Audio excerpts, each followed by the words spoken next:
السلام عليكم ورحمة الله وبركاته. أعوذ بالله من الشيطان الرجيم. بسم الله الرحمن الرحيم.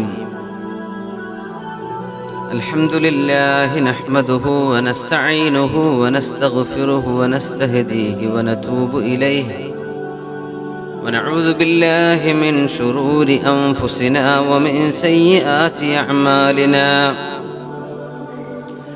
من يهده الله فلا مضل له ومن يضلله فلا هادي له. ونشهد أن لا إله إلا الله وحده لا شريك له. ونشهد أن سيدنا ونبينا وحبيبنا محمد رسول الله صلى الله عليه وسلم عبده ورسوله أرسله بالهدى ودين الحق يظهره على الدين كله ولو كره المشركون. أما بعد، أعوذ بالله من الشيطان الرجيم. بسم الله الرحمن الرحيم. يا أيها الناس اتقوا ربكم إن زلزلة الساعة شيء عظيم. يوم ترونها تذهل كل مرضعة عما أرضعت وتضع كل ذات حمل حملها وترى الناس سكارى وما هم بسكارى ولكن عذاب الله شديد. صدق الله العلي العظيم. بارك الله لي ولكم في القرآن العظيم ونفعني وإياكم بما فيه من الآيات والذكر الحكيم وعصمني وإياكم برحمته من الشيطان الرجيم. ബഹുമാന്യരായ മുഅ്മിനീങ്ങളെ, മുഅ്മിനാത്തുകളെ, ഉംറയുടെ അഹ്കാമുകളും നിയമങ്ങളും വളരെ വിശദമായി നമ്മോട് സംസാരിച്ച അഭ്യന്തരായ നമ്മുടെ സാദ് ഫൈസി ഉസ്താദ്, അല്ലാഹു നമ്മുടെയൊക്കെ നിയ്യത്തുകൾ അല്ലാഹു നന്നാക്കി തരികയും അല്ലാഹുവിന് വേണ്ടി ധാരാളം ഇബാദത്ത് ചെയ്യുന്ന നമ്മുടെ സൃഷ്ടിപ്പിന്റെ ലക്ഷ്യമേതോ ആ ലക്ഷ്യപ്രാപ്തിയിലേക്ക് എത്തുന്നവരിൽ അല്ലാഹു നമ്മെ ഉൾപ്പെടുത്തുമാറാകട്ടെ. ഉംറ ചെയ്യാൻ ഉദ്ദേശിച്ച്, ഉംറയെ ആഗ്രഹിച്ച് അതിനൊക്കെ നിയ്യത്ത് ചെയ്ത് ഒരുങ്ങിയിരിക്കുന്ന ഒരുപിടി ആളുകൾ ഈ സദസ്സിലുണ്ട് എന്ന് ഞാൻ കരുതുകയാണ്. ദുആഇന് ഉത്തരം കിട്ടാൻ ഏറ്റവും അനുയോജ്യമായ ഒരവസരമാണിത്. അല്ലാഹു നമ്മുടെ ദുആകൾ സ്വീകരിക്കുമാറാകട്ടെ. നമ്മളെ രോഗികൾക്ക് അല്ലാഹു ശിഫ നൽകുമാറാകട്ടെ. നമ്മിൽ നിന്ന് മരിച്ചുപോയ ആളുകൾക്ക് അല്ലാഹു മഗ്ഫിറത്ത് ചെയ്യുമാറാകട്ടെ. നമ്മളിൽ ഉംറ നിർവഹിക്കാൻ ഉദ്ദേശിച്ച മുഴുവൻ ആളുകൾക്കും അത് വളരെ റാഹത്തിലും മഖ്ബൂലും മബ്റൂറുമായി നിർവഹിച്ചു വരാൻ, സിയാറത്തൊക്കെ നിർവഹിച്ചു വരാൻ അല്ലാഹു തൗഫീഖ് ചെയ്യുമാറാകട്ടെ. ജീവിതത്തിൽ ഒരിക്കലെങ്കിലും ഹജ്ജും ഉംറയും സിയാറത്തും ചെയ്യാനും അതിൽ ലഭിച്ചവർക്ക് വീണ്ടും അതിന് അവസരം ലഭിക്കാനും അല്ലാഹു നമുക്കെല്ലാം തൗഫീഖ് നൽകുമാറാകട്ടെ. ആമീൻ യാ റബ്ബൽ ആലമീൻ. ഉംറക്ക് പോകാനൊക്കെ നിയ്യത്ത് ചെയ്ത ആൾക്കാരൊന്ന് കൈപൊക്കിയാട്ടെ. ഈ സദസ്സിൽ ഉംറക്ക് പോകാനുള്ള ആളുകൾ അൽഹംദുലില്ലാ 2-3 ബസ്സിനൊക്കെ ഉള്ള ആളുകളുണ്ട് എന്നൊക്കെയാണ് അറിയാൻ കഴിഞ്ഞത്. അൽഹംദുലില്ലാ, അതൊരു തൗഫീഖാണ്. പൈസ ഉള്ളവരൊന്നും ഹജ്ജ് ചെയ്യൂല, സാധിക്കണം എന്നില്ല.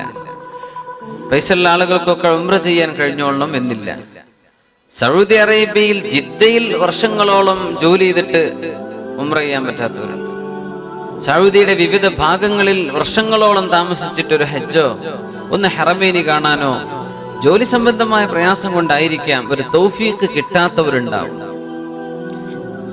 തൗഫീഖ് എന്ന് പറഞ്ഞാൽ നമ്മുടെ മനസ്സിന്റെ ഉള്ളിൽ നിന്ന് ഒരാഗ്രഹം വരുമ്പോ ആ ആഗ്രഹത്തിന്റെ വഴി അല്ലാഹു തയ്യാർ ചെയ്തു തരുന്ന തംഹീദു തുറുഖ്, അതാണ് തൗഫീഖ് എന്ന് പറഞ്ഞാൽ. നമുക്ക് പോകാനുള്ള വഴി ഇങ്ങനെ റെഡിയാക്കി തരാ. ഇത് അല്ലാഹു ചെയ്യൽ എപ്പോഴാ? നമ്മുടെ ഉള്ളിൽ നിന്ന് ഒരു ഇറാദത്ത് ആ വിഷയത്തിലേക്ക് ഉണ്ടാകുമ്പോഴാണ്. നമ്മുടെ മനസ്സിൽ നിന്നൊരാഗ്രഹം, അത് ഉള്ളവർക്ക്, ആ ഭാഗ്യമുള്ളവർക്ക് ഹറമൈനി, പരിശുദ്ധമായ 2 ഹറമുകളിലേക്ക് എത്താൻ സാധിക്കും. അള്ളാഹു നമുക്കൊക്കെ ഒരുപാട് തവണ അതിന് തൗഫീഖ് ചെയ്യുമാറാകട്ടെ. അള്ളാഹുവിന്റെ ഭൂമി വിശാലമാണ്. ഒരുപാട് കാഴ്ചകൾ കാണാനുള്ള പ്രദേശങ്ങൾ അള്ളാഹുവിന്റെ ഭൂമിയിലുണ്ട്, അല്ലെ? മഞ്ഞു പെയ്യുന്ന രാജ്യങ്ങളുണ്ട്, സൂര്യന്റെ പ്രഭ കാണാത്ത പ്രദേശങ്ങളുണ്ട് ഭൂമിയിൽ, നല്ല ഡെൻസ് റെയിൻ ഫോറസ്റ്റുകളുള്ള പ്രദേശങ്ങളുണ്ട്, ഒരുപാട് ഐലൻഡുകളും കാണാൻ മധുരിമയുള്ള പ്രദേശങ്ങളുമൊക്കെ അള്ളാഹുവിന്റെ ഭൂമിയിൽ ഒരു ടൂറിസ്റ്റിനെ സംബന്ധിച്ചിടത്തോളം ധാരാളമാണ്. മക്കയിൽ എന്താണുള്ളത്?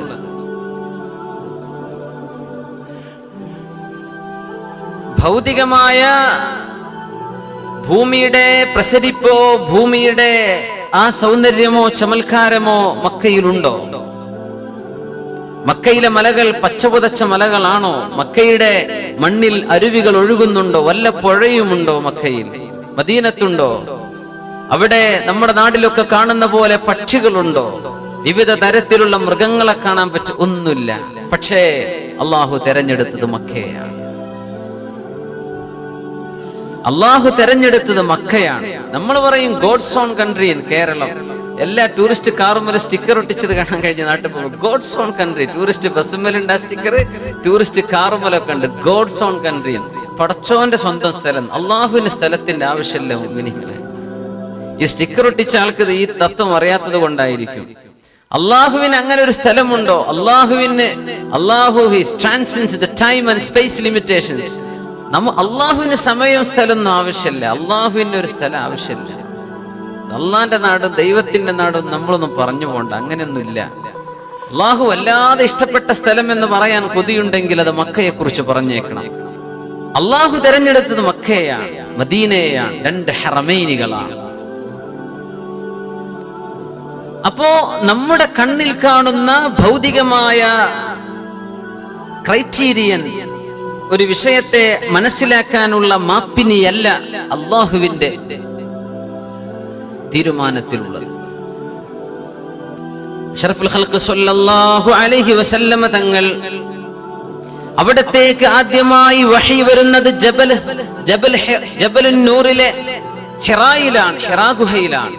മക്കയിൽ നിന്ന് ഒരൽപ്പം ഏതാനും മൈലുകൾക്കകലെ മക്കയിൽ പോകുന്ന ആളുകളൊക്കെ അത് സിയാറത്ത് ചെയ്യാൻ ആ പ്രദേശങ്ങളൊക്കെ കാണാൻ വേണ്ടി ചെല്ലും. എന്താണ് ആ മല? ഒന്നുമില്ല, പാറ പുതച്ചു നിൽക്കുന്ന മലകളാണ്, പാറക്കെട്ടുകളാണ്. ആ ഗുഹ എന്ന് പറയുന്ന ഗുഹ പോലും നമ്മുടെ മറ്റു സംസ്കാരങ്ങളിൽ പറയപ്പെടുന്ന പോലെ ഏതെങ്കിലും ഒരു ഗുഹയുടെ ഒരു രീതിയിലൊന്നുമല്ല, പാറ അട്ടിവെച്ച ഒരു പാറക്കൂട്ടം. അതാണിപ്പോ വഹീൻ അല്ലാഹു തെരഞ്ഞെടുത്ത സ്ഥലം. യാ അല്ലാഹ്, സുബ്ഹാനല്ലാഹ്. ബിസ്മില്ലാഹിർ റഹ്മാനിർ റഹീം. ഇന്നാ അൻസൽനാഹു ഫീ ലൈലത്തിൽ ഖദർ. പരിശുദ്ധമായ ലൈലത്തുൽ ഖദറിന്റെ പരിശുദ്ധ രാത്രിയിൽ അല്ലാഹു സുബ്ഹാനഹു വ തആല 7 ആകാശങ്ങൾക്കപ്പുറത്ത് നിന്ന് സമാഉദ് ദുനിയയിലെ ബൈത്തുന്നൂറിലേക്ക് അല്ലാഹു വിശുദ്ധ ഖുർആൻ ഇറക്കുന്നതും അതേ റമളാനിൽ പരിശുദ്ധ ഹിറാ ഗുഹയിലേക്ക് ജിബ്രീൽ അലൈഹിസ്സലാം പരിശുദ്ധ ഖുർആനുമായി ഇറങ്ങുന്ന ആ രാത്രി, പരിശുദ്ധമായ റമളാനിന്റെ രാവിൽ ആ ഒരു പ്രദേശത്തെ തെരഞ്ഞെടുത്തത് ഹിറാ ഗുഹയാണ്. ഒന്നുമില്ല അവിടെ. ആ പ്രദേശം അള്ളാഹുവിന് ഇഷ്ടമായി, അത് അള്ളാഹു തെരഞ്ഞെടുത്തു. മൂസ നബി അലൈഹിസ്സലാത്തു വസ്സലാമിന് തൗറാത്ത് കൊടുക്കാൻ അള്ളാഹു തെരഞ്ഞെടുത്തത് ജബലു സീനയാണ്, സീനാമലയാണ്. ഏകദേശം 3 മണിക്കൂർ സമയം വൺ വേ, ഒരു സൈഡിലേക്ക് തന്നെ കയറിപ്പോയാലേ സീനയുടെ മുകളിലേക്ക് എത്തുകയുള്ളൂ. സുബ്ഹാനല്ലാഹ്. അതാണ് സയ്യിദുന മൂസ നബി അലൈഹിസ്സലാം കയറി ചെന്നത്. ഈസ നബി അലൈഹിസ്സലാമിന് വഹി കൊടുക്കുന്നത് ഫലസ്തീനിലെ സാഈർ കുന്നിന്റെ മുകളിലാണ്. ശുദ്ധ ഹബീബിന് സ്വല്ലല്ലാഹു അലൈഹി വസല്ലം തങ്ങൾക്ക് ഖുർആൻ കൊടുക്കുന്നത് ജബലുൻ നൂറിന്റെ മുകളിലാണ്. ഇതൊക്കെ നോക്കിയാൽ നമ്മുടെ നാട്ടിന്റെ മൂന്നാർ കുന്നുകളോടൊന്നും അല്ലെങ്കിൽ നമ്മുടെ പശ്ചിമഘട്ടങ്ങളിലെ മലമടക്കുകളുടെ പോലെയൊന്നും കാണാൻ ചുറുക്കുള്ള പ്രദേശങ്ങളൊന്നുമല്ല. അള്ളാഹുവിന് അവ ഇഷ്ടമാണ്. നമ്മുടെ കണ്ണിലെ ഭൗതികതയല്ല അള്ളാഹു നോക്കുന്നത്. നമുക്ക് ശരിക്കും ഇങ്ങനെ ഹജ്ജും ഉംറയും ഇങ്ങനെ മനസ്സിലാക്കുമ്പോ അതിങ്ങനെ മനസ്സിലാക്കും.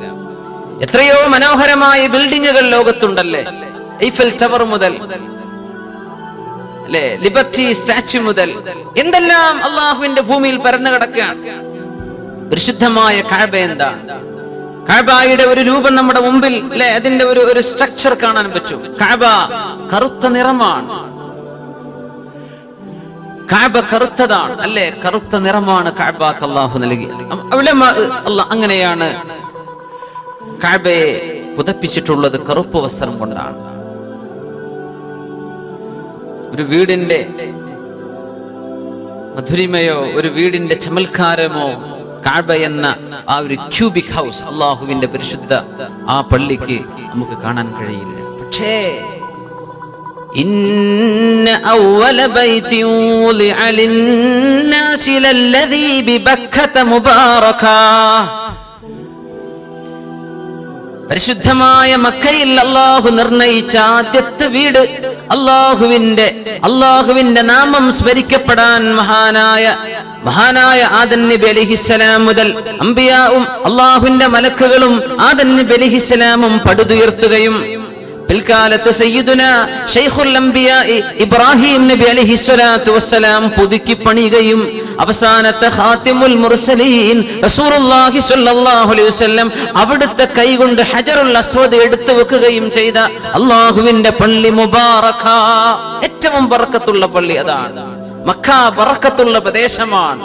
കാണാനൊന്നും ആ ഭംഗിയിലേക്കല്ല അള്ളാഹു നോക്കുന്നത്. യാ അല്ലാഹ്, ഒറ്റ കാര്യം അള്ളാഹു പഠിപ്പിക്കാൻ, ഇന്നല്ലാഹ റസൂലുള്ളാഹി സ്വല്ലല്ലാഹു അലൈഹി വസല്ലം പഠിപ്പിക്കുന്ന ഹദീസ്, ഇന്നല്ലാഹ ലാ യൻദുറു ഇലാ അജ്സാമികും വലാ ഇലാ സുവരികും വലാകിൻ യൻദുറു ഇലാ ഖുലൂബികും ശഫീഉനാ റസൂലുള്ളാഹി. ഈ പാഠമാണ് മക്കയിൽ നിന്ന് പഠിക്കാനുള്ളത്. അതാണ് ജബലുൻ നൂറിൽ കാണാനുള്ളത്. അതാണ് മഖാം ഇബ്രാഹിമിലും പരിശുദ്ധ കഅബയിലും പഠിക്കേണ്ടത്. അതാണ് അല്ലാഹുവിന്റെ ഹറമൈനി മക്കയും മദീനയും. ഇന്നല്ലാഹ ലാ യൻദുർ, അല്ലാഹു നോക്കുന്നത് ഇലാ അജ്സാമികും, നിങ്ങളുടെ ശരീര ഭംഗിയിലേക്കല്ല, ഭൂമിയുടെ ചൊറുക്കല്ല അല്ലാഹു നോക്കുന്നത്. വലാ ഇലാ സുവരികും, നിങ്ങളുടെ രൂപങ്ങളിലേക്കും ശരീരത്തിലേക്കും അല്ല അല്ലാഹു നോക്കുന്നത്. പക്ഷെ നമ്മൾ ഭംഗിയാകണം, നല്ല വസ്ത്രം ധരിക്കണം, അണിഞ്ഞൊരുങ്ങണം, ഇതൊക്കെ അല്ലാഹുക്ക് ഇഷ്ടമാണ്. പക്ഷെ റബ്ബിന്റെ നോട്ടം എങ്ങോട്ടാ?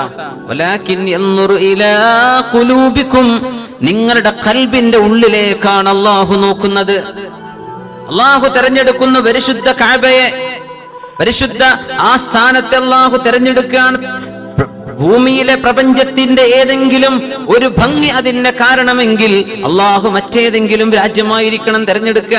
ഒന്നുമല്ല, മക്കയെ തന്നെ തെരഞ്ഞെടുത്തു. അവിടെ പ്രത്യക്ഷത്തിൽ ഒന്നുമില്ല, അള്ളാഹു തെരഞ്ഞെടുത്തത് അവിടമാണ്. ബാഹ്യമായ പ്രകടനങ്ങളല്ല, മനുഷ്യന്റെ, ഒരു മുഅ്മിനായ മനുഷ്യന്റെ ഖൽബിന്റെ ഉള്ളിലേക്കാണ് അള്ളാഹുവിന്റെ നോട്ടം എന്നതുപോലെ അള്ളാഹുവിന്റെ തീരുമാനങ്ങൾ അങ്ങനെയാണ്. ആ മണ്ണിലേക്കാണ് മഹാനായ ഇബ്രാഹിം നബി അലൈഹിസ്സലാം ഒരുപാട് വർഷങ്ങൾക്ക് മുമ്പ് നടന്നു വന്നത്. അല്ലേ, ഇതൊക്കെ കാണാനുള്ള ഭാഗ്യം ഉണ്ടാവുമെന്ന് പറഞ്ഞ വലിയ ഭാഗ്യല്ലേ മുഅ്മിനീങ്ങളെ. അള്ളാഹു നമ്മിൽ നിന്നതൊക്കെ സ്വീകരിക്കുമാറാകട്ടെ. ദുനിയാവിൽ എങ്ങോട്ടെങ്കിലും ഒരു മനുഷ്യന് ടൂർ പോകണമെന്നുണ്ടെങ്കിൽ ഫ്രീക്വന്റ്ലി ഒരാൾ പോകേണ്ടത് കഅബയെ കാണാനാണ്. അല്ലാതെ രാജ്യങ്ങളൊക്കെ കണ്ടാൽ മനുഷ്യനുണ്ടാക്കിയ കുറെ സിമെന്റിന്റെ കൂടുകളും, അല്ലെ, ഔറത്ത് മറക്കാതെ നടക്കുന്ന കുറെ മനുഷ്യന്മാരും, അള്ളാഹുവിനെ സംബന്ധിച്ച് ഓർമ്മിപ്പിക്കാത്ത കുറെ സംസ്കാരങ്ങളും ഇതൊക്കെയല്ലേ കാണാനൊക്കൂ. അള്ളാഹുവിനെ ബോധ്യമുള്ള ഒരു മനുഷ്യൻ, അള്ളാഹു കഴിവ് തന്നാൽ ഇടക്കിടം അവിടെ ചെന്ന് കാണണം. നമ്മുടെ വിസൊക്കെ പുതുക്കണില്ലേ നമ്മൾ, അല്ലെ, എംബ്രേസ് ഐഡി വരെ നമ്മൾ പുതുക്കുന്നുണ്ട്. നമ്മുടെ ഈമാനിന്റെ ഐഡന്റിറ്റി നമ്മൾ പുതുക്കുകയാണ്. ഈമാനിന്റെ ഐഡന്റിറ്റി പുതുക്കുകയാണ്. അള്ളാഹുവിന്റെ ഹറമൈനിൽ ചെന്നിട്ട് പുതുക്കുകയാണ്. പുതുക്കാൻ പറഞ്ഞിരിക്കുകയാണ് അള്ളാഹു തആല. ഇവിടെ വരണം. യാ അല്ലാഹ്, ഇബ്രാഹിം നബി അലൈഹിസ്സലാമിനെ ഓർമ്മിപ്പിക്കുവാനാണ് കഅബയിലേക്ക് വിളിക്കുന്നത്. അവിടുത്തെ കുടുംബത്തെ ഓർമ്മിപ്പിക്കുവാനാണ് അള്ളാഹു ഹജ്ജ് പോലും ചെയ്യാൻ പറഞ്ഞത്. ഉംറ ഒരു അൽ ഹജ്ജുൽ അസ്ഗർ, ചെറിയ ഹജ്ജാണ് ഉംറ എന്ന് പറഞ്ഞാൽ. അതിന്റെ മസ്അലകളൊക്കെ ബഹുമാനപ്പെട്ട ഉസ്താദ് ഇവിടെ വിവരിച്ചു കഴിഞ്ഞു. ഞാൻ അതിന്റെ മസ്അലകളിലേക്ക് കടക്കല്ല. ഉംറ വളരെ ലഘുവാണല്ലോ. ഇഹ്റാം ചെയ്യുന്നു, തവാഫ് ചെയ്യുന്നു, സഅയ് ചെയ്യുന്നു, മുടിമുറിച്ച് തഹല്ലുലാകുന്നു, കഴിഞ്ഞു. ഇഹ്റാം, തവാഫ്, സഅയ്, മുടിമുറിക്കുക, 4 കാര്യം. ഏതാനും മണിക്കൂറുകളെ കൊണ്ട് മിനിറ്റുകളെ കൊണ്ട് ചെയ്തു തീർക്കാൻ പറ്റുന്ന ചെറിയ അമലാണ് ഉംറ. അതിന്റെ വലുതാണ്, അമലുകൾ വർദ്ധിക്കും ഹജ്ജിലേക്ക് വരുമ്പോ. യാ അല്ലാഹ്, ഇബ്രാഹിം അലൈഹിസ്സലാമിനെ ഓർമ്മിപ്പിക്കാനാണ് അല്ലാഹു തആല ഈ പണി ചെയ്യിപ്പിക്കുന്നതെന്ന് പരിശുദ്ധ റസൂലുള്ളാഹി സ്വല്ലല്ലാഹു അലൈഹി വസല്ലം. മുൻഗാമികളെ മറക്കരുത് അല്ലേ? നമ്മുടെ മുമ്പേ കഴിഞ്ഞു പോയ മഹത്തുക്കളെ ഓർക്കാതെ നമുക്ക് ജീവിക്കാൻ കഴിയൂല.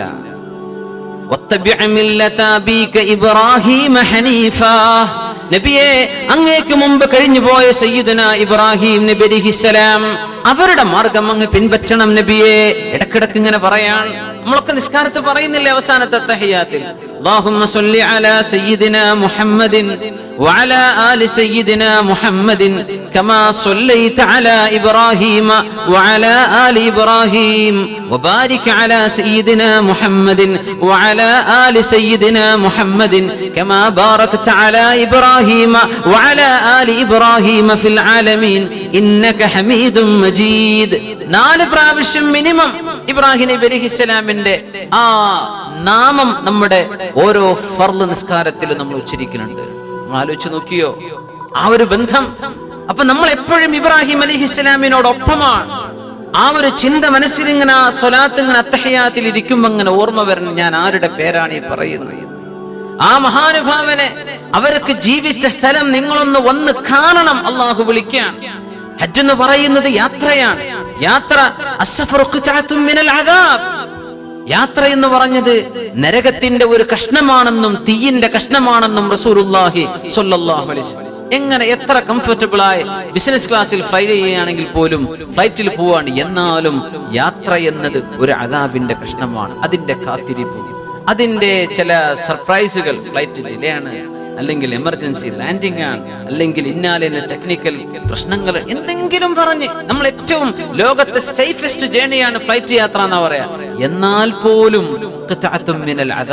ഒരു തരം പ്രയാസം യാത്രയുടെ മുമ്പേ ആയി തുടങ്ങാണ്. അത് പിന്നെ ബസ്സിലോ കാറിലോ നടന്നോ പോകുന്ന ആളുകളുടെ അവസ്ഥ എന്താണ്? അത് ഒരിക്കൽ അള്ളാഹു ചെയ്യാൻ പറഞ്ഞ് എവിടെ? ലോകത്തുള്ള മുഴുവൻ മുസ്ലിമീങ്ങളോടും അല്ലെ, അള്ളാഹുവിന്റെ ഭൂമി എന്ന ഗ്ലോബിന്റെ മുകളിൽ എവിടെയെല്ലാം മുസ്ലിങ്ങളുണ്ടോ, കഴിയുമെങ്കിൽ, അഫോർഡബിൾ ആണെങ്കിൽ, അങ്ങോട്ടുള്ള ചെലവ് വഹിക്കാൻ കഴിയുമെങ്കിൽ നീ ഒരിക്കൽ എന്റെ മക്കയൊന്ന് കണ്ടിട്ട് പോണം കേട്ടോ. അള്ളാഹു ക്ഷണിക്കുകയാണ്. സുബ്ഹാനല്ലാഹ്. നമ്മളൊക്കെ വിരുന്നേരെ ക്ഷണിക്കൂല, എങ്ങോട്ടൊന്ന് വരണം കേട്ടോ, എപ്പോഴെങ്കിലും ഒന്ന് വരണം, സൗകര്യം കിട്ടുമ്പോ ഇൻഷാ അല്ലാഹ് വരാന്ന് നമ്മൾ പറയും. അള്ളാഹു വിളിച്ചിരിക്കുകയാണ്, നിങ്ങളൊന്ന് വരണം, മരണത്തിന്റെ മുമ്പ് നിങ്ങൾ എന്റെ കഅബയൊന്ന് വന്ന് കണ്ടുപോണം കേട്ടോ. സുബ്ഹാനല്ലാഹ്. ആ വിളിയാണ് നമ്മൾ ഉത്തരം കൊടുക്കാൻ പോകുന്നത്. അതാണ് നമ്മുടെ ഉംറ, അതാണ് നമ്മുടെ ഹജ്ജ്. മഹാന്മാരായ ഉലമാ പറയാണ്, അള്ളാഹുവിന്റെ ഒരു രാജാവിന്റെ തിരുസന്നിധാനത്തിലേക്ക് എത്തിയാൽ ആ രാജാവിന്റെ അതിഥികളായ വളരെ അടുത്ത ആളുകൾ അവിടേക്ക് എത്തിക്കഴിഞ്ഞാൽ രാജാവിന്റെ കൈപിടിച്ച് ചുംബിക്കാൻ അവസരം കിട്ടിയാൽ അത് ഏറ്റവും വലിയ ബഹുമാനമാണ്. അല്ലാഹു തആല ജന്നത്തുൽ ഫിർദൗസിൽ നിന്ന് ഭൂമിയിലേക്ക് ഇറക്കി തന്ന ഹജറുൽ അസ്വദ്, ആ പരിശുദ്ധമായ കല്ല്, അത് ചുംബിക്കുന്നത് ഒരു തിരുരാജാവിന്റെ കൈമുത്തുന്ന പോലെ അതിഥികൾക്ക് റബ്ബിന്റെ കൈമുത്തുന്ന പ്രതീതിയാകണം എന്ന് ഉലമാ രേഖപ്പെടുത്തുകയാണ്. സുബ്ഹാനല്ലാഹ്. ഞാൻ എത്തിയിരിക്കുകയാണല്ലോ. അല്ലാഹുവിന്റെ കൈയില്ല, അള്ളാഹുവിന് അതിന്റെ ആവശ്യമില്ല. തആലല്ലാഹു അൻഹു ഉലുവൻ കബീറാ. ആ റബ്ബിന്റെ മുമ്പിലെത്തി കൈ ചുംബിക്കുന്ന പോലെ ഹജറുൽ അസ്വദ് നമ്മെ വിളിച്ചു വരുത്തിയിരിക്കുന്നു അല്ലാഹു സുബ്ഹാനഹു വ തആല. നീ ചുംബിച്ചു പോയിക്കോ യാ അല്ലാഹ്. ആ പരിശുദ്ധമായ മണ്ണിലേക്ക് വിളിച്ചിരിക്കുകയാണ്. എന്തേ? ഒരു പിടി പാഠങ്ങൾ നൽകാൻ. ഒരു പിടി പാഠങ്ങളാണ്. എന്താണ് ഹജ്ജ് ഉംറ എന്ന് പറഞ്ഞാൽ? ഉസ്താദ് ഇവിടെ പറഞ്ഞു, ഇഹ്റാം ചെയ്യണം.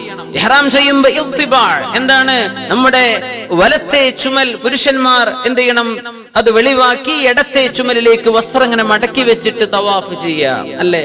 തവാഫ് തുടങ്ങുമ്പോ കഅബയെ ഇടതു ഭാഗത്താക്കിയിട്ട് ഇങ്ങനെ ചുറ്റണം. 7 ചുറ്റ്. എന്തിനാണ് 7? എന്തിനാണ് ഈ ചുറ്റൽ?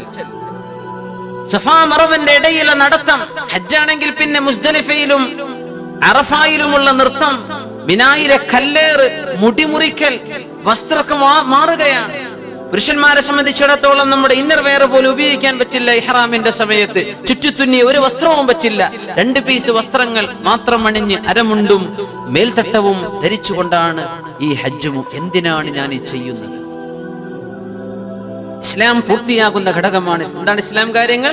ഷഹാദത്തു അല്ലാ ഇലാഹ ഇല്ലല്ലാഹ്, ല്ലേ, വതുഖീമസ് സ്വലാ വതുഅതിയസ് സകാ വതസൂമ റമളാൻ വതഹജ്ജൽ ബൈത്ത് ഇൻ ഇസ്തതഅത ഇലൈഹി സബീലാ.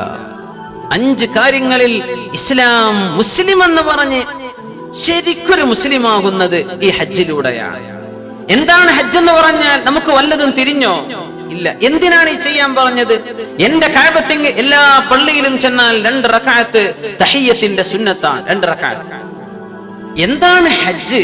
ഉലമാ പറയാൻ നിസ്കരിക്കുന്നത് എന്തിനാണെന്ന് ഒരു പക്ഷേ ഒരാൾക്ക് വെറുതെ, അല്ലാഹുവിന് നമ്മൾ ചെയ്യുന്ന ഇബാദത്തൊക്കെ എന്തിനാണ്?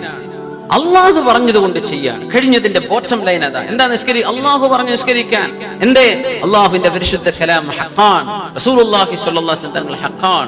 നമ്മൾ അതുകൊണ്ട് നിസ്കരിക്കും. എന്താ നോമ്പ്? എന്തിനാണ് സകാത്ത്? എന്തിനാണ്? അള്ളാഹു ചെയ്തതുപോലെ. പക്ഷേ യുക്തിചിന്ത എന്ന് പറഞ്ഞ ഒരു സാധനം മനുഷ്യന്റെ സ്വാഭാവികമായ മനുഷ്യന്റെ ഒരു വിഷയം അപ്രോച്ച് ചെയ്യുമ്പോൾ അങ്ങനെ ഒരു സ്വാഭാവികമായ ചിന്ത, ഞാൻ എന്തിനായി ചെയ്യുന്നത്? അപ്പൊ യോഗാഭ്യാസമൊക്കെ ചെയ്യുന്ന ആള് പറയും, മുസ്ലിമായ മനുഷ്യനാണെങ്കിൽ ഈ യോഗാഭ്യാസം തന്നെ നമുക്ക് പറ്റില്ല എന്ന് ഞാൻ ഇവിടെ സാന്ദർഭികമായിട്ട് പറയാണ്. അതിലൊരു റിലീജിയസ് ബാക്ക്ഗ്രൗണ്ട് ഉണ്ട്. You believe it or not, you agree it or not, അല്ലെ? പക്ഷേ അതിനൊരു മതപരമായ ഒരു ഭാഗമാണ്. അതുകൊണ്ട് നമുക്കത് പറ്റില്ല. പക്ഷേ ആ ഒരു കോൺസെൻട്രേഷൻ എന്താ? മനുഷ്യന്റെ മനസ്സിനെ ഒരു കേന്ദ്രീയ ബിന്ദുവിലേക്ക് ചേർത്ത് നിർത്തി മെഡിറ്റേറ്റ് ചെയ്താൽ നിന്റെ തിങ്കിങ് പവർ, നിന്റെ മനസ്സിന്റെ ആ ഒരു ട്രാങ്ക്വിലിറ്റി, നീ നേടിയെടുക്കുന്ന നിന്റെ ശരീരത്തിന് കിട്ടുന്ന ആശ്വാസം, ആ നിസ്കാരത്തിൽ ഇതൊക്കെ ഉണ്ടല്ലോ. അത് നമ്മുടെ ലക്ഷ്യമല്ല. നോമ്പ് നോൽക്കുന്നത് ഡോക്ടർ ഏതായാലും പറഞ്ഞിട്ടുണ്ട് ഭക്ഷണമൊക്കെ കുറക്കണമെന്ന്. എന്നാ പിന്നെ പകലങ്ങ് നോമ്പാക്കി കളയാം. അങ്ങനെ നിയ്യത്ത് ചെയ്ത് നോമ്പ് പറ്റാ കൂലി കിട്ടൂല എന്ന് നമ്മൾ മനസ്സിലാക്കിയിട്ടുണ്ട് കേട്ടോ. തടി കുറക്കാൻ വേണ്ടി നോമ്പ് വെക്കുന്ന പെണ്ണുങ്ങളൊക്കെ ഉണ്ടാകും, ആണുങ്ങളും കാണും ചിലപ്പോ. അള്ളാഹുവിന് വേണ്ടി, അള്ളാഹുവിന് തഅബ്ബുദൻ ലില്ലാഹ്, അള്ളാഹു പറഞ്ഞത് കൊണ്ട് ഞാൻ ചെയ്യാൻ, ആ നോമ്പിന് കൂലി കിട്ടുള്ളൂ. അല്ലാത്തത് കൊണ്ട് തടി കുറയും, വെയിറ്റ് കുറയും, കൊളസ്ട്രോളും ചിലപ്പോൾ കുറഞ്ഞെന്ന് വരും. ഓമാ ഇലൈഹ, ബാക്കിയുള്ളതൊക്കെ കുറഞ്ഞെന്ന് വരും. പക്ഷെ കൂലി കിട്ടുവോ? ഇല്ല. പക്ഷെ ഒരാൾക്ക് നോമ്പിനെ പറ്റി ഇങ്ങനെ പറയുമ്പോ തടിക്ക് നല്ല സുഖമുള്ള സംഗതിയാ നോമ്പ്. ശരി. സകാത്തോ പാവപ്പെട്ട ആളുകൾക്ക് അവരെ സഹായിക്കുന്ന ഒരു പണിയല്ലേ? ചാരിറ്റി നല്ലതല്ലേ? ബ്രിട്ടീഷ് കൊളംബിയ യൂണിവേഴ്സിറ്റിയിലെ പ്രൊഫസർമാരൊക്കെ കണ്ടെത്തിയില്ലേ, സ്വതക്ക കൊടുക്കുന്ന ആളുകൾക്ക് നല്ല സന്തോഷം കിട്ടുന്നുണ്ട്. അപ്പൊ നമ്മുടെ സ്വതക്ക. ഇങ്ങനെയൊക്കെ ചിന്തിക്കുന്ന യുക്തിവാദി ഹജ്ജിലേക്ക് വന്നാൽ എന്താ മനസ്സിലാക്കുക? എന്തിനാണ് ഈ പണി? എന്തിനാണ് 7 റൗണ്ട് പോകും? എന്തിനാണ് സഫാ മർവയിലെ നടത്തം? ഒന്നുമില്ല. ഒന്നും മനസ്സിലാക്കാൻ പറ്റില്ല. ഇസ്ലാം പൂർത്തിയാകുന്നത് എവിടെയാണ്? ഇസ്ലാം എന്ന വാക്കിന്റെ അർത്ഥം എന്താ? ഞാൻ എന്നെ അള്ളാഹുവിന് സബ്മിറ്റ് ചെയ്യാൻ, എന്നെ അള്ളാഹ്ക്ക് സമർപ്പിക്കാൻ. അതിനാണ് ഇസ്ലാം എന്ന വാക്കിന്റെ അർത്ഥം. അതാണ്. അത് ഹജ്ജാകുമ്പോൾ പരിപൂർത്തിയാകും എന്ന് പരിശുദ്ധ റസൂലുള്ളാഹി സ്വല്ലല്ലാഹു അലൈഹി വസല്ലം. ഞാൻ പറഞ്ഞുകൊണ്ടുവരുന്നത്, നിസ്കരിക്കുക എന്നത് നിർബന്ധമാണ് എന്ന് 5 നേരത്തെ നിസ്കാരം നിർബന്ധമാക്കി അല്ലാഹു സുബ്ഹാനഹു വ തആല, അല്ലേ? അതിനർത്ഥം എന്താ? നിനക്ക് ഇഷ്ടമുണ്ടെങ്കിൽ നിസ്കരിച്ചോ, ഇല്ലെങ്കിൽ വേണ്ട. അല്ല, ഈ 5 വക്ത് നേരം വുദൂ ചെയ്ത് നീ അല്ലാഹുവിനെ നിസ്കരിച്ചേ പറ്റൂ.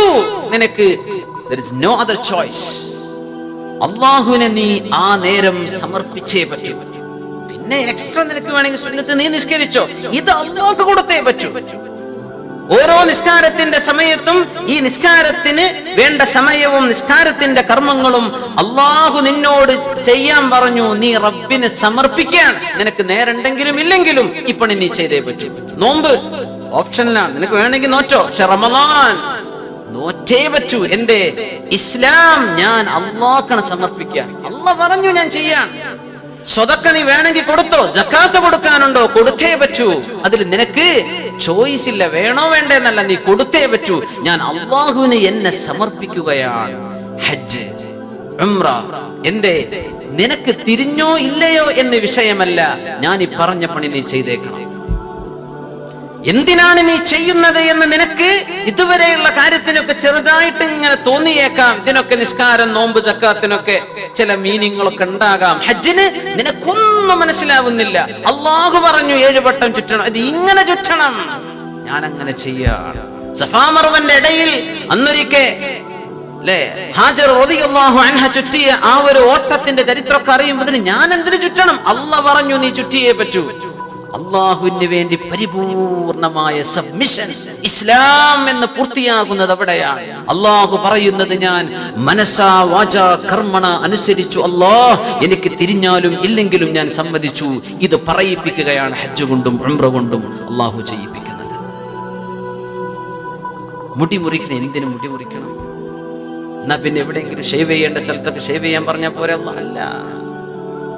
പെണ്ണുങ്ങൾ മുറിക്കേണ്ടത് അൻമുലത്തിന്, ഒരു വിരലിന്റെ ഈ തുമ്പത്തിന്റെ ഇത്രയും നീളമുള്ള മുടി മാത്രമേ പെണ്ണുങ്ങൾ മുറിക്കാവൂ. അവർക്ക് ഷേവ് ചെയ്യൽ ഹറാം. ആണുങ്ങൾ മുണ്ഡനം ചെയ്തോട്ടെ. എന്തിനാണതൊക്കെ? നിനക്ക് തിരിഞ്ഞാലും ഇല്ലെങ്കിലും എന്റെ കൽപ്പന, നീ എന്റെ അടിമയാണോ? ഉടമസ്ഥൻ പറഞ്ഞത് കേട്ടേ പറ്റൂ. No question. സുബ്ഹാനല്ലാഹ്. പട്ടാളക്കാരോടൊക്കെ എന്താണ് പറയാ, എന്തിനാണെന്ന് ചോദിക്കരുത്. Do it, don't ask for why. എന്തിനാണെന്ന് ചോദിക്കരുത്. പറഞ്ഞതങ്ങ് ചെയ്തേക്കണം. അതങ്ങ് നീ ചെയ്താൽ നിന്റെ ഇസ്ലാം പൂർത്തിയായി. സുബ്ഹാനല്ലാഹ്. ഇതങ്ങോട്ട് ബോധ്യപ്പെട്ടാൽ വിശുദ്ധ ഖുർആനിൽ പറഞ്ഞ എല്ലാം അങ്ങനെയാണ്. റസൂലുള്ളാഹി സ്വല്ലല്ലാഹു അലൈഹി വസല്ലം പറഞ്ഞ ഒരുപിടി കാര്യങ്ങൾ ഞാൻ എന്തിനിത് ചെയ്യണം? അള്ളാഹു പറഞ്ഞു, അവന്റെ റസൂൽ സ്വല്ലല്ലാഹു അലൈഹി വസല്ലം അതുകൊണ്ട് ഞാൻ ചെയ്യുന്നു. കഴിഞ്ഞു. പിന്നെ ഇവിടെ വേറെ ചോദ്യമില്ല. ഇതിന് നീ സന്നദ്ധനാണോ എങ്കിൽ നീ ഹജ്ജ് ചെയ്തേക്കണം. നിന്റെ ഇസ്ലാം അപ്പോഴാണ് പൂർത്തിയാകുന്നത്. സുബ്ഹാനല്ലാഹ്. ഖുർആനിന്റെ തുടക്കത്തിലേക്ക് വരൂ. ബിസ്മില്ലാഹിർ റഹ്മാനിർ റഹീം. സൂറത്തുൽ ഫാത്തിഹ. ഫാത്തിഹ കഴിഞ്ഞു. സൂറത്തുൽ ഫാത്തിഹ അല്ലാഹുവിന്റെ കിതാബിന്റെ ഫാത്തിഹത്തുൽ കിതാബ് ആരംഭ സൂറയാണ്, പ്രാർത്ഥനയാണ് സൂറത്തുൽ ഫാത്തിഹ. കഴിഞ്ഞു സൂറത്തുൽ ബഖറ. ബിസ്മില്ലാഹിർ റഹ്മാനിർ റഹീം. അലിഫ് ലാം മീം ദാലികൽ കിതാബു ലാ റൈബ ഫീഹി ഹുദൽ ലിൽ മുത്തഖീൻ അല്ലദീന യുഅ്മിനൂന ബിൽ ഗൈബി വയുഖീമൂനസ് സ്വലാഹ്. അങ്ങനെ നീണ്ടുപോവുകയാണ്. സൂറത്ത് തുടങ്ങാണ് അലിഫ് ലാം മീം. എന്താ അതിന്റെ അർത്ഥം? മുഫസ്സിരീങ്ങൾ രേഖപ്പെടുത്തുന്ന അർത്ഥം എന്താണ്? അല്ലാഹു അഅലമു ബിമുറാദിഹി ബിഹി. ഈ പറഞ്ഞ അക്ഷരങ്ങളുടെ അർത്ഥം എന്തോ എന്ന് അള്ളാഹുവിന് മാത്രമേ അറിയുകയുള്ളൂ. ദാലികൽ കിതാബു, ഈ ഗ്രന്ഥം അള്ളാഹുവിന്റെ ഖുർആൻ, ലാ റൈബ ഫീഹി, ഇതിൽ സംശയം വേണ്ട. ഹുദൽ ലിൽ മുത്തഖീൻ, അള്ളാഹുവിനെ കുറിച്ച് ബോധമുള്ളവർക്ക് ഇത് സന്മാർഗമാണ്, സ്വർഗ്ഗത്തിലേക്കുള്ള വഴിയാണ്. പക്ഷെ അലിഫ് ലാം മീനോ? ഖുർആനിന്റെ തുടക്കം നമുക്ക് തിരിയാത്തതാണ്. ഇസ്ലാമിന്റെ കർമ്മങ്ങളിൽ അവസാനത്തേതും നമുക്ക് തിരിയാത്തതാണ്. എന്തിനാണ് ഈ ചെയ്യുന്നത്? എന്താണ് അലിഫ് ലാം മീം? എനിക്ക് തിരിയില്ല എന്ന് നീ മനസ്സിലാക്കിയെടുത്തുന്ന ഖുർആൻ തുടങ്ങിയാൽ മതി. ഞാനാണ് ഏറ്റവും വലിയ അല്ലാമ എന്ന് പറഞ്ഞ് നീ തുടങ്ങണ്ട. നിനക്കൊന്നും തിരിയില്ല, നിനക്ക് തിരിയാത്തതുണ്ട് എന്ന് നീ സമ്മതിച്ചോ. എന്നിട്ട് അല്ലാഹുവിന്റെ കലാം നീ ഓതാൻ തുടങ്ങിക്കോ. അപ്പൊ നിനക്ക് ഇൽമു കിട്ടും. മനുഷ്യന്റെ തലച്ചോറിനെ അള്ളാഹുവിന്റെ മുമ്പിലേക്ക് സമർപ്പിക്കാൻ മനുഷ്യന് കഴിഞ്ഞാലാണ് ഇസ്ലാമാകുള്ളൂ. അല്ലെങ്കിൽ നമ്മൾ അങ്ങനെ ചെയ്യുന്നുണ്ട് അല്ലേ? തടിക്ക് കുഴപ്പമില്ലാത്ത കാലത്തോളം നമ്മൾ അമലൊക്കെ ചെയ്യും, അല്ലെങ്കിൽ എന്നെ കൊണ്ടാവില്ല അല്ലെ? നോമ്പാണെങ്കിൽ അങ്ങനെ. ഇസ്ലാം കാര്യമല്ലേ? ഹജ്ജും ഉംറയൊക്കെ ഇസ്ലാമിന്റെ ഘടകങ്ങളല്ലേ? അള്ളാഹുവിന് ഞാൻ എന്നെ സമർപ്പിച്ചു. അല്ലാഹ്. ഇസ്ലാമും ഈമാൻ കാര്യം തമ്മിലുള്ള വ്യത്യാസം അതാണ്. ഇസ്ലാം കാര്യം ചെയ്യുന്നത് എന്തിനാണ്? ഇതിന്റെ കാരണമാണ് ഈമാൻ കാര്യം. 6 കാരണം. ഞാൻ എന്തിന് നിസ്കരിക്കുന്നു? എന്തിന് ഷഹാദത്ത് കലിമ ചൊല്ലുന്നു? എന്തിന് നിസ്കാരം? എന്തിന് നോമ്പ്? എന്തിന് സക്കാത്ത്? എന്തിന് ഹജ്ജ്?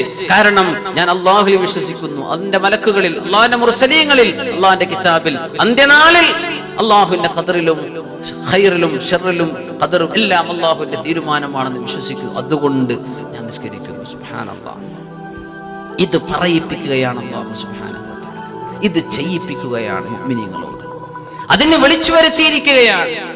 ഇബ്രാഹിം അലൈഹിസ്സലാം കഅബാലയത്തിന്റെ പരിപാലനം കഴിഞ്ഞതിന്റെ ശേഷം അല്ലേ വിളിച്ചു പറയാൻ പറഞ്ഞു. വഅദ്ദിൻ ഫിന്നാസി ബിൽ ഹജ്ജ് യഅതൂക റിജാലാ വഅലാ കുല്ലി ളാമിരി യഅതീന മിൻ കുല്ലി ഫജ്ജിൻ അമീഖ്. ഇബ്രാഹിം നബിയെ ആ മലയുടെ മുകളിൽ കയറി വിളിച്ചു പറഞ്ഞേക്കണം. എന്താ? വഅദ്ദിൻ ഫിന്നാസി ബിൽ ഹജ്ജ്, ജനങ്ങളെ ഹജ്ജ് ചെയ്യാൻ വരണം കേട്ടോ എന്ന് അങ്ങ് വിളിച്ചു പറഞ്ഞേക്ക്. ഇബ്രാഹിം നബി അലൈഹിസ്സലാം ചോദിച്ചു എന്ന് റസൂലുള്ളാഹി സ്വല്ലല്ലാഹു അലൈഹി വസല്ലം, പടച്ചവനെ, ഞാൻ എൻ്റെ ഈ വായ കൊണ്ട് ഒരു മനുഷ്യനും മഖ്ലൂഖില്ലാത്ത ഈ നാട്ടിൽ നിന്ന് വിളിച്ചു പറഞ്ഞാൽ ആളുകൾ എങ്ങനെ കേൾക്കാനാണ്? അത് കേൾക്കേണ്ട ആളുകൾ എന്റെ ശബ്ദമെത്തുന്ന ഡിസ്റ്റൻസിൽ ഇല്ലല്ലോ പടച്ചവനെ.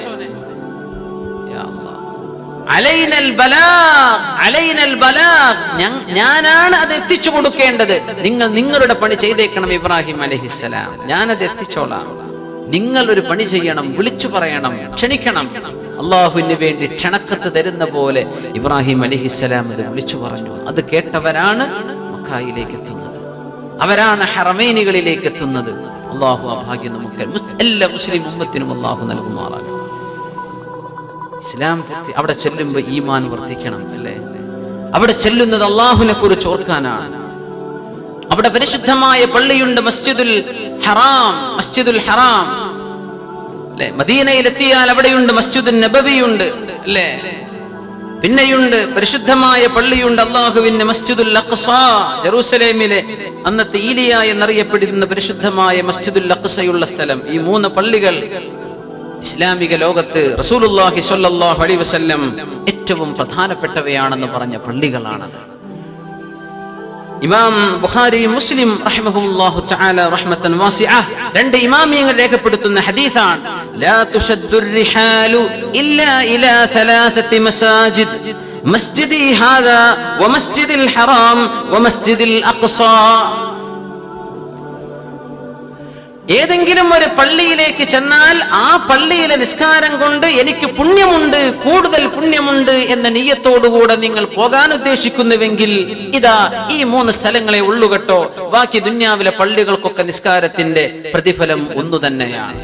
നമ്മളെ നാട്ടിലെ ചെറിയ ഒരു തൈക്കാവിൽ ഒരു ശ്രാമ്യ പള്ളിയിൽ ഒരു നിസ്കാരപ്പള്ളി നിസ്കരിക്കുന്നതും നമ്മുടെ മസ്ജിദ് ഷെയ്ഖ് സായദ് ബില്യൺ കണക്കിന് ഉറുപ്പിക ചെലവഴിച്ചുണ്ടാക്കിയ പള്ളിയിലെ 2 റക്അത്ത് നിസ്കാരവും കൂലി ഒന്ന് തന്നെയാണ്. ലോകത്ത് വലിയ വലിയ പള്ളികളുണ്ട്, അല്ലെ? തുർക്കിയിലെ ബ്ലൂ മോസ്ക്, മസ്ജിദ് സുലൈമാൻ, ആ പള്ളിയിൽ നിസ്കരിക്കുന്നതും നമ്മുടെ നാട്ടിലെ ചേരമാൻ പെരുമാളിന്റെ പേരിൽ ഉണ്ടാക്കിയ ചേരമാൻ പള്ളിയിൽ കൊടുങ്ങല്ലൂർ പോയി നിസ്കരിക്കുന്നതും നമ്മുടെ നാട്ടിലെ ഒക്കെ പ്രതിഫലം ഒന്ന് തന്നെയാണ്. പക്ഷേ പ്രതിഫലം കൂടുതൽ കിട്ടുമെന്ന് ആഗ്രഹിച്ച് നിങ്ങൾ യാത്ര ചെയ്യേണ്ടത് 3 പള്ളികളിലേക്ക് മാത്രം ചെയ്തിട്ടേ കാര്യമുള്ളൂ. ഒന്ന് മസ്ജിദി ഹാദാ, ഒന്ന് എന്റെ ഈ പള്ളിയാണ്, മദീനത്തെ പള്ളിയാണെന്ന് റസൂലുള്ളാഹി സ്വല്ലല്ലാഹു അലൈഹി വസല്ലം. വൽ മസ്ജിദിൽ ഹറാം, പരിശുദ്ധമായ മക്കയിലെ കഅബക്ക് ചുറ്റുമുള്ള പരിശുദ്ധമായ മസ്ജിദുൽ ഹറാമാണ്. വമസ്ജിദിൽ അഖ്സ, പിന്നെ ജെറൂസലേമിലെ മസ്ജിദുൽ അഖ്സയാണ്. അല്ലാഹുവിലേക്ക് എത്താനുള്ള ഭാഗ്യം നമുക്ക് നൽകുമാറാകട്ടെ. ഒരുപാട് ആളുകളൊക്കെ ഈ അടുത്ത് നമ്മുടെ സദസ്സിൽ നിന്ന് പോലും കുറച്ച് ആളുകളൊക്കെ അഖ്സ പള്ളിയിലൊക്കെ പോയി നിസ്കരിച്ചു വന്നിട്ടുണ്ട്. മസ്ജിദുൽ നബവി, മസ്ജിദുൽ ഹറാം, മസ്ജിദുൽ അഖ്സ. അപ്പൊ ചില എന്താ ഹറാം എന്ന് പറഞ്ഞ അള്ളാന്റെ നല്ലൊരു പള്ളിക്ക് ഹറാം എന്ന് എന്തിനാ പറയണത്? ഹറാം എന്ന വാക്കിന് 2 അർത്ഥമുണ്ട്. ഒന്ന് നിഷിദ്ധം, മറ്റൊന്ന് പരിശുദ്ധമായത്. മസ്ജിദുൽ ഹറാം എന്ന് പറഞ്ഞാൽ ദ ഹോളി സാങ്ച്വറി എന്നാണ് ആ വാക്കിന്റെ അർത്ഥം, പരിശുദ്ധിയുള്ള സ്ഥലം. നിങ്ങൾ ഇത് ഒരു ഹറാം, അല്ലാഹു തആല ചില ബൗണ്ടറികൾ വെച്ച പ്രദേശമാണ്, അല്ലാഹു ചില നിബന്ധനകൾ വെച്ച പള്ളിയാണിത്, പരിശുദ്ധമായ പള്ളിയാണ്. ആ അർത്ഥത്തിലാണ് ആ വാക്ക് ഹറാമിന്റെ 2 അർത്ഥത്തിൽ ഒരർത്ഥം ഇതാണ്. ഹറാമാണ് എന്ന് കള്ളുടി ഹറാമാണ്, ശരി. അൽ മസ്ജിദുൽ ഹറാം, പരിശുദ്ധിയുള്ള പള്ളി എന്നാണ് ആ വാക്കിന്റെ അർത്ഥം. മസ്ജിദുൽ ഹറാമിലേക്കും മസ്ജിദുൻ നബവിയിലേക്കും മക്കയിലേക്കും മദീനത്തേക്കുമുള്ള യാത്രയിൽ നമുക്ക് കഴിയും. പക്ഷേ 3ാമത്തെ പള്ളിയിലേക്ക് മസ്ജിദുൽ അഖ്സയിലേക്ക് എത്തണമല്ലോ. എന്താണ് ചെയ്യുക, അല്ലേ? ഇമാമുന അഹ്മദ് റളിയല്ലാഹു അൻഹു റിപ്പോർട്ട് ചെയ്യുന്ന ഹദീസ്, മൈമൂന ബീവി റളിയല്ലാഹു അൻഹ ഹബീബിനോട് ചോദിച്ചു, യാ റസൂലല്ലാഹ്, അല്ലാഹുവിന്റെ റസൂലേ, അഫ്തിനാ ഫീ ബൈത്തുൽ മുഖദ്ദസ്, ബൈത്തുൽ മുഖദ്ദസിനെ കുറിച്ച് ഞങ്ങൾക്ക് പറഞ്ഞുതരീ നബിയെ. എന്താണ് ബൈത്തുൽ മുഖദ്ദസ്? കാരണം മക്കയിൽ നിന്ന് അറബികൾ കച്ചവടക്കാർ പോകാറുണ്ട്, ബാക്കിയുള്ളവർക്കൊന്നും അങ്ങോട്ട് എത്താൻ ഭാഗ്യമുണ്ടായില്ല.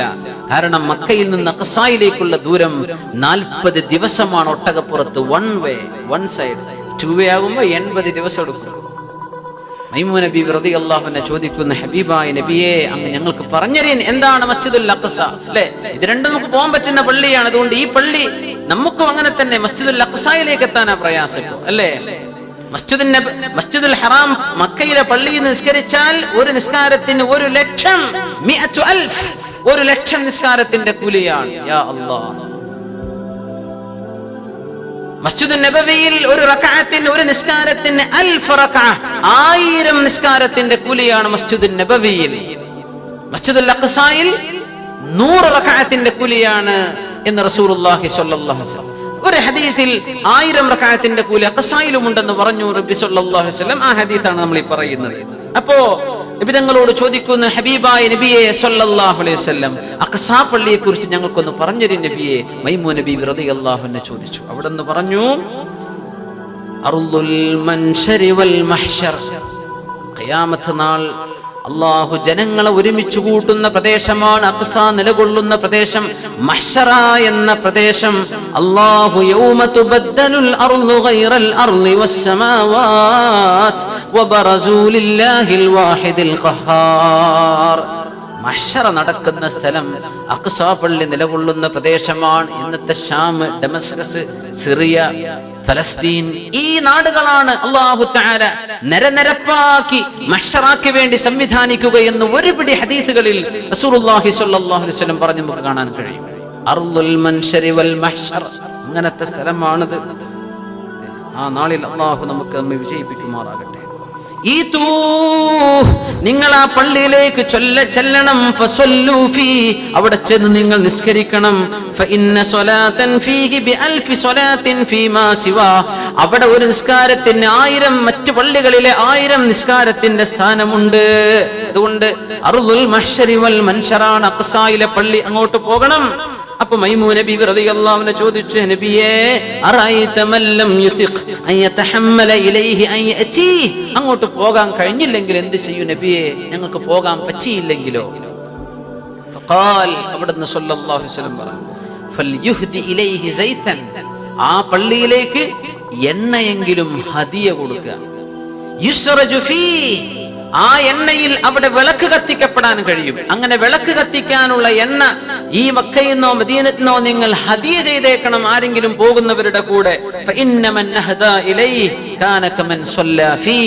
ആ പള്ളിയിലേക്ക് എണ്ണ നിങ്ങൾ ഹദിയ കൊടുത്താൽ അവിടെ ചെന്ന് നിസ്കരിച്ചവന്റെ കൂലിയാണെന്ന് നബിയുനാ റസൂലുള്ളാഹി സ്വല്ലല്ലാഹു അലൈഹി വസല്ലം. എനിക്ക് തോന്നാറുണ്ട് ഈ ഹദീസ് കൊണ്ടായിരിക്കണം അമുസ്ലിമീങ്ങൾ പോലും ഈ ഹദീസ് കേട്ടിരിക്കണം. ചിലപ്പോ മുസ്ലിമീങ്ങളായ ചില പള്ളികളിലേക്കൊക്കെ വിളക്കുകളൊക്കെ സംഭാവന ചെയ്ത പഴയകാല ചേരമാൻ പെരുമാൾ പള്ളിയിലൊക്കെ അത് ഞാൻ കണ്ടിട്ടുണ്ട്. കൊടുങ്ങല്ലൂരിൽ അവിടെ വിളക്ക് ഏതെങ്കിലും ആളുകൾ അങ്ങനെ ഈ ഹദീസ് കേട്ടത് കൊണ്ട് കൊടുത്തയച്ചതായി അള്ളാന്റെ പള്ളിയിലേക്ക് വിളക്ക് കത്തിക്കാൻ ഒരു വിളക്കുമാടം അല്ലെങ്കിൽ ഒരു സൈത്ത്, ഒരു എണ്ണ ഹദിയ കൊടുത്താൽ കൂലുണ്ട്.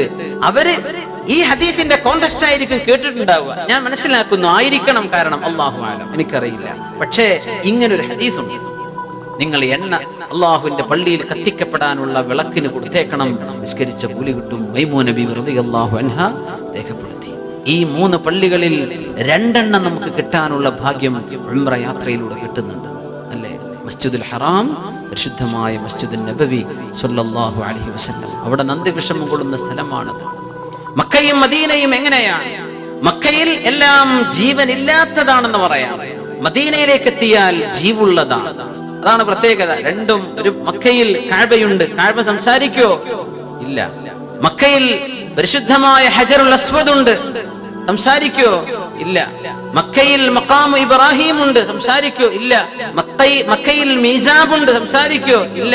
മക്കയിൽ ഹതീം, ആ ഒരു ഹാഫ് സ്ക്വയർ ആയിട്ടുള്ള ഒരു സെമിസ്ഫെറിക് ഒരു മതിൽക്കെട്ടുണ്ടല്ലോ, ഹതീം, ഹിജ്ർ ഇസ്മായിൽ എന്നറിയപ്പെടുന്നത്, അത് സംസാരിക്കോ? ഇല്ല.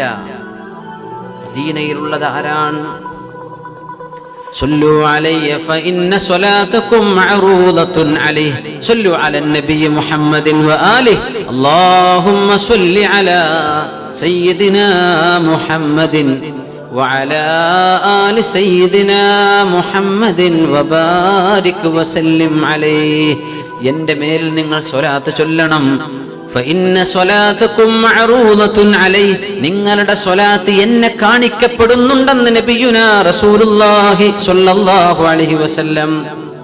മരണത്തിന് ശേഷമാണെങ്കിൽ പോലും എന്നോട് നിങ്ങൾ ചൊല്ലുന്ന സ്വലാത്തിന് ഞാൻ മറുപടി പറയുന്നുവെന്നും എന്റെ സ്വലാത്തുകൾ എനിക്ക് എത്തിച്ചു തരാൻ അല്ലാഹു ആയിരക്കണക്കിന് മലക്കുകളെ ഏൽപ്പിച്ചിട്ടുണ്ടെന്നും അഷ്റഫുൽ ഖൽഖ് സ്വല്ലല്ലാഹു അലൈഹി വസല്ലം. അവിടെ ചെന്ന് സലാം ചൊല്ലണ്ടേ? അതിലാർക്കും അഭിപ്രായ വ്യത്യാസമല്ലല്ലോ. മദീനയിൽ ചെന്നാൽ ഹബീബായ നബി സല്ലല്ലാഹു അലൈഹി വസല്ലം കിടക്കുന്ന അന്ത്യവിശ്രമം കൊള്ളുന്ന പരിശുദ്ധമായ പള്ളിയുടെ ആ പരിശുദ്ധമായ അവിടുത്തെ ഖബർ ഷരീഫിന്റെ മുമ്പിൽ ചെന്നിട്ട് ഹബീബായ തങ്ങൾ കിടക്കുന്നത് കഅബയിലേക്ക് മുഖം തിരിച്ചുകൊണ്ടാണ്. ഈ മുഖത്തിന്റെ മുമ്പിലൂടെയാണ് നമ്മൾ നടന്നു പോകുന്നത്. ആണുങ്ങളൊക്കെ കടന്നു പോകുന്ന വഴി അങ്ങനെയാണ്. ആ കടത്തം കഅബയിലെ കഅബ അങ്ങനെ മസ്ജിദുൽ നബവിയുടെ മിഹ്റാബിന്റെ ഭാഗം കാണാൻ ആ ഭാഗത്താണ് പരിശുദ്ധ ഹബീബിന്റെ സ്വല്ലല്ലാഹു അവിടുത്തെ ഖബറുള്ളത്. ആ കടത്തം ഖിബ്ലയിലേക്ക് തിരിഞ്ഞുള്ള കടത്തമാണ്. മുമ്പിലൂടെ മുഖത്തേക്ക് നോക്കി അസ്സലാത്തു വസ്സലാമു അലൈക യാ റസൂലല്ലാഹ്, നബിയെ അങ്ങ് ഞങ്ങൾക്ക് വേണ്ടി ഒരുപാട് ത്യാഗം ചെയ്തില്ലേ നബിയെ, അല്ലാഹുവിന്റെ രക്ഷ ഉണ്ടാകട്ടെ നബിയെ എന്ന് സലാം പറയാത്ത ഒരു മുസ്ലിം ഉണ്ടാവും? കഴിയോ സലാം പറയാതിരിക്കാൻ? എല്ലാ ഉലമാവും രേഖപ്പെടുത്തിയില്ലേ? അതില് നമ്മുടെ പാർട്ടികൾക്ക് പോലും അഭിപ്രായ വ്യത്യാസമില്ലല്ലോ. മുസ്ലിമീങ്ങളുടെ ഉള്ളിൽ ഹബീബായ നബി തങ്ങൾക്ക് സലാം പറയണം. എന്തേ അവിടുന്ന് സലാം പറയണമെന്ന് പറഞ്ഞിട്ടുണ്ട്. ആ പറഞ്ഞതിന്റെ താല്പര്യം അവിടെ തന്നെ പറഞ്ഞു, നിങ്ങളുടെ സ്വലാത്ത് എന്നെ കാണിക്കപ്പെടും, ഞാൻ നിങ്ങൾക്ക് മടക്കുന്നുണ്ട്. സുബ്ഹാനല്ലാഹ്. നിസ്സാരം നമ്മുടെ കൈകളിൽ കൊണ്ടു നടക്കുന്ന മൊബൈൽ ഫോൺ മുഅ്മിനായ മനുഷ്യന് പാഠം പഠിക്കാനില്ലേ? ആയിരക്കണക്കിന് ഒരൊറ്റ നിമിഷം ഒരു സെക്കൻഡിൽ ലക്ഷക്കണക്കിന് ആളുകൾ ഫോണിലൂടെ വിളിക്കുന്നു, മെസ്സേജ് കൈമാറുന്നു. കൺട്രോൾ ടവറിലൂടെ, സാറ്റലൈറ്റ് ടവറിലൂടെ മെസ്സേജുകൾ കടന്നു പോകണില്ലേ? സുബ്ഹാനല്ലാഹ്. ആരുടെങ്കിലും കോള് മറ്റോനെ വിളിച്ചത് ആള് മാറിയിട്ട് വരുന്നുണ്ടോ? ഇല്ല. നിന്റെ നമ്പർ ശരിയാണെങ്കിൽ നീ ഉദ്ദേശിച്ച ആൾക്ക് തന്നെ പോയിട്ടുള്ളത്. വല്ല കുഴപ്പമുണ്ടോ? ഇല്ല. അള്ളാന്റെ ഭൂമിയിലെ മനുഷ്യന്റെ ടെക്നോളജി കൊണ്ട് അള്ളാഹു ഈ കഴിവ് നൽകിയിട്ടുണ്ടെങ്കിൽ അവിടുത്തെ ഹബീബിന് ലക്ഷക്കണക്കിന് ആളുകളുടെ സ്വലാത്ത് എത്തിച്ചു കൊടുക്കാനുള്ള വകുപ്പ് അള്ളാന്റെ ഖജനാവിൽ ഉണ്ട് എന്ന് മനസ്സിലാക്കാൻ മുഅ്മിനായ മനുഷ്യന് അധികമൊന്നും പ്രയാസമല്ല. സുബ്ഹാനല്ലാഹ്. ഹബീബായ റസൂലുള്ളാഹി സ്വല്ലല്ലാഹു അലൈഹി വസല്ലം അവിടുന്ന് കിടക്കുന്നത് മദീനയിലാണ്.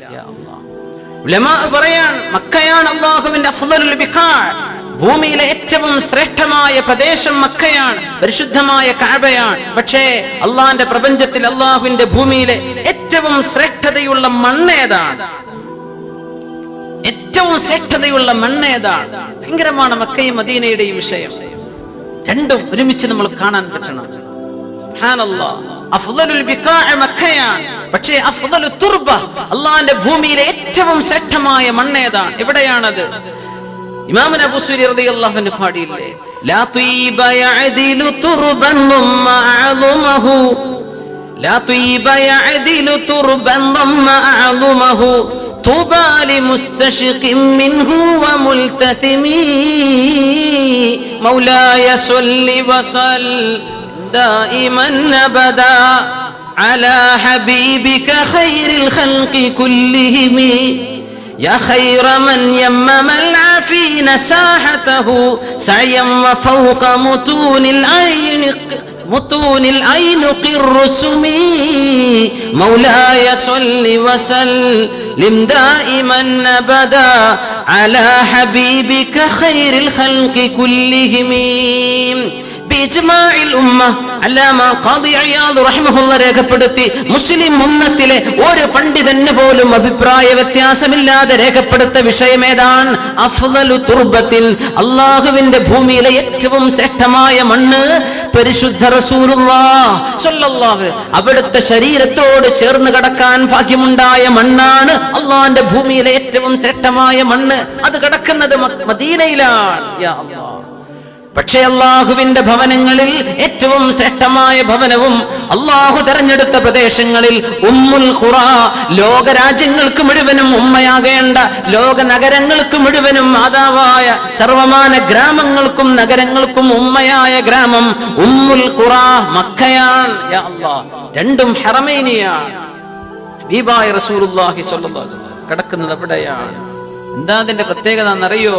ആ മണ്ണിലാണ് അല്ലാഹു തആല ഹബീബായ സ്വല്ലല്ലാഹു അലൈഹി വസല്ലം തങ്ങളെ സൃഷ്ടിച്ച മണ്ണ് മദീനയിലെ മണ്ണാണ്. ഒരു മനുഷ്യൻ ഖബറടക്കപ്പെടുന്ന സ്ഥലം എവിടെയാണോ ആ പ്രദേശത്തെ മണ്ണുകൊണ്ടാണ്, അതിന്റെ അംശമാണ് ഈ മനുഷ്യന്റെ ശരീരത്തിൽ എന്ന് റസൂലുള്ളാഹി സ്വല്ലല്ലാഹു അലൈഹി വസല്ലം ഉലമാ പഠിപ്പിക്കുകയാണ്. നമ്മൾ എവിടെയാണോ മറവെയ്യപ്പെടുന്നത്, നമ്മൾ ഇവിടെ മറവെയ്താൽ നമ്മെ സൃഷ്ടിക്കുന്ന സമയം അല്ലാഹു സുബ്ഹാനഹു വ തആല മഹാനായ ആദം നബി അലൈഹിസ്സലാമിന്റെ സൃഷ്ടിപ്പിലൂടെ നമ്മൾ ഏത് ഭാഗത്തുകൂടെ കടന്നു വരുന്നോ ആ ഭാഗത്തെ മണ്ണ് നമ്മൾ കബറടക്കപ്പെടുന്ന സ്ഥലത്തെ മണ്ണാണെന്ന് അവിടെ നിന്ന് എടുത്തിട്ടാ പടച്ചത്, അവിടേക്ക് എന്നെ തിരിച്ചു വെക്കുന്നത്. യാ അല്ലാഹ്, അമ്പിയാക്കന്മാരുടെ വിഷയം റസൂലുള്ളാഹി സ്വല്ലല്ലാഹു അലൈഹി വസല്ലം അവിടുന്ന് മറവ് ചെയ്യപ്പെട്ടത് ഈ മദീനയിലായതുകൊണ്ട് ഉലമാവ് പറയാണ് ഖുലിഖ അഫ്ളലുൽ ഖൽഖി വദഫിന ഫീഹാ മിൻ ഖിയാരി ഹാദിഹിൽ ഉമ്മ. യാ അല്ലാഹ്, ഒരുപാട് സ്വഹാബികൾ അല്ലാഹുവിന്റെ റസൂൽ സ്വല്ലല്ലാഹു അലൈഹി വസല്ലം അവിടത്തെ പടക്കാൻ അല്ലാഹു ഉദ്ദേശിച്ച മണ്ണ് മദീനയിലെ മണ്ണാണ്. അതുകൊണ്ടാണ് റസൂലുള്ളാഹി സ്വല്ലല്ലാഹു അലൈഹി വസല്ലം അവിടേക്ക് എത്തിയത്. യാ അല്ലാഹ്, ഉലമാ പറയാണ് മക്ക പരിശുദ്ധമാണ്, മക്ക ഹറാമുൻ ഹറമഹല്ലാഹ്, മക്ക പരിശുദ്ധമാണെന്ന് അല്ലാഹു പ്രഖ്യാപിച്ചതാണ്. റസൂലുള്ളാഹി സ്വല്ലല്ലാഹു അലൈഹി വസല്ലം യൗമ ഖലഖസ് സമാവാതി വൽ അർദ്, ആകാശഭൂമികളെ പടച്ചയിടം മുതൽ അങ്ങനെ തന്നെയാണ് മക്ക പരിശുദ്ധമാണ്. വൽ മദീനതു ഹറംതുഹാ, മദീന പരിശുദ്ധമാണെന്ന് ഞാൻ പ്രഖ്യാപിക്കുകയാണെന്ന് റസൂലുള്ളാഹി സ്വല്ലല്ലാഹു അലൈഹി വസല്ലം. മദീനയെ മക്കയെ ഹറമായി പ്രഖ്യാപിച്ചത് ആരാണ്? സയ്യിദുനാ ഇബ്രാഹിം നബി അലൈഹിസ്സലാമാണ്. ഇബ്രാഹിം നബി അലൈഹിസ്സലാമിന്റെ പ്രാർത്ഥനയാണ് മക്കയെ പരിശുദ്ധമാക്കിയത്. മദീനയെ പരിശുദ്ധമാക്കിയതോ റസൂലുള്ളാഹി സ്വല്ലല്ലാഹു അലൈഹി വസല്ലം. ബന്ധം നോക്കണം. യാ അല്ലാഹ്, وإذ قال إبراهيم رب اجعل هذا بلدا آمنا، سورة البقرة.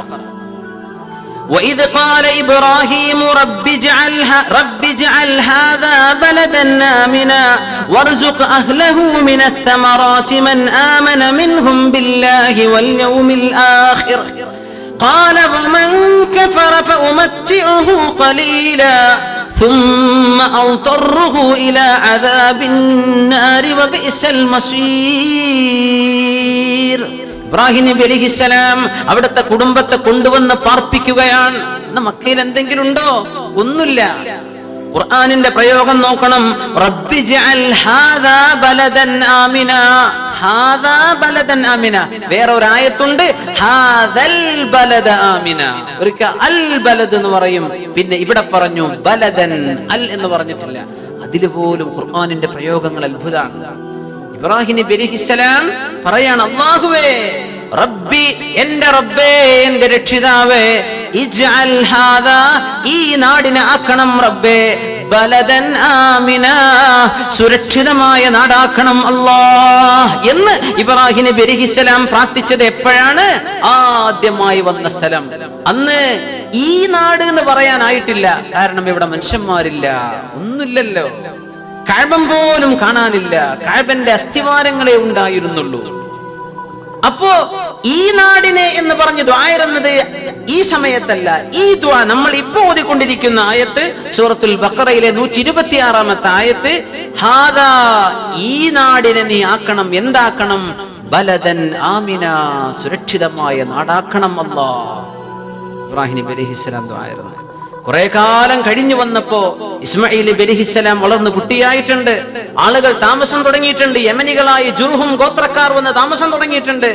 അപ്പൊ പറഞ്ഞ ദുആയാണ് റബ്ബി ജഅൽ ഹാദൽ ബലദ, ഈ നാടിനെ റബ്ബേ ഇനി സുരക്ഷിതമായി നിലനിർത്തണം പടച്ചവനെ. കാരണം ഈ നാട് എന്ന് പറയാൻ അപ്പോഴാ നേരായത്.